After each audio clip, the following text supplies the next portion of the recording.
එල්ලා මරන්නට නියම කරන වැරදිකරුවේ අදාළ දිනයට සතියකට කලින් අන්නර 6 වෙනි කුටිය ගෙනල්ලා රඳවා තියෙනවා.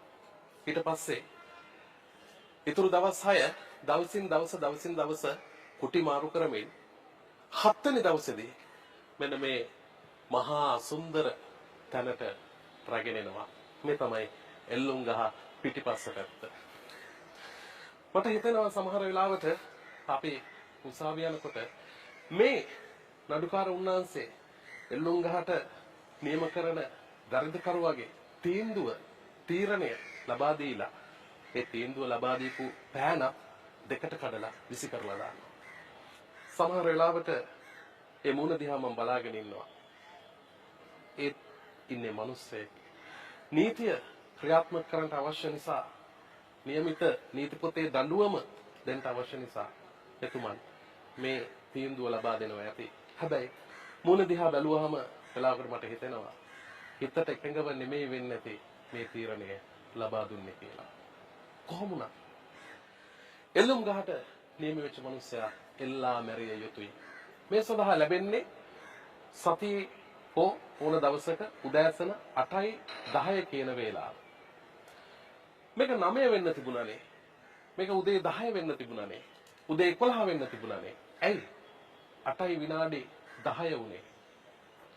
මේ තීන්දුව අහෝසි කරන්නට මේ දඬුවම අවලංගු කරන්නට විශේෂ නියෝගයක් ලබා දෙනවා නම් ඒ සඳහා තවත් ජීවත් වීමේ බලාපොරොත්තුව විනාඩි 10ක් අපට ඉතුරු කරලා තියෙනවා. ඔබ ඇතුළට එක්කන් යන්න. ඇතුළට එක්කන් ගියාම ඔබට පෙනේවි මේ එල්ලුම් ගහ තියෙන තැනට එනකන් මේ සියලුම දොරවල් තියෙන්නේ ආරොක්කු හැඩයට. අපි ඔය ගෙවල් වල ආච් කියලා හදන්නේ.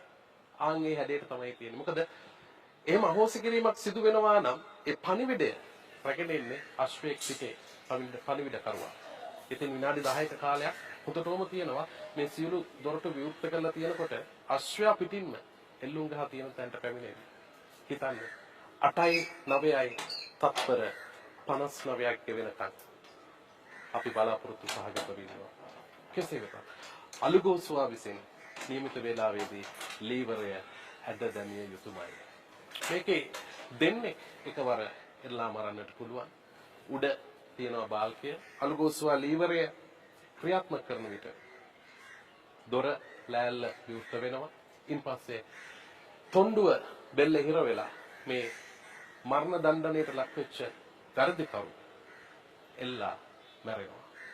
නැත්නම් එල්ලා මරනවා. මේ පහළ කොටසට තමයි තොණ්ඩුවෙන් මලකඳ වෙන් කළා ඒ ලෑල්ලට තියලා මෙහා පැත්තේ කුටියට ගන්නෙ. මෙහා පැත්තේ කුටියේ ඉන්නේ වෛද්‍යවරයෙක්. වෛද්‍යවරයා සනාථ කරන්නට ඕනේ. මොහුගේ ප්‍රාණය නිරුද්ධ වුණා.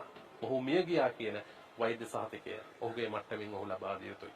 ඊට පස්සේ අපේ මිනිය తాවකාලික මෘත ශරීරාගාරයක් තියෙන එහා පැත්තේ. ඒකට ගෙනහිල්ලා තැන්පත් කරනවා.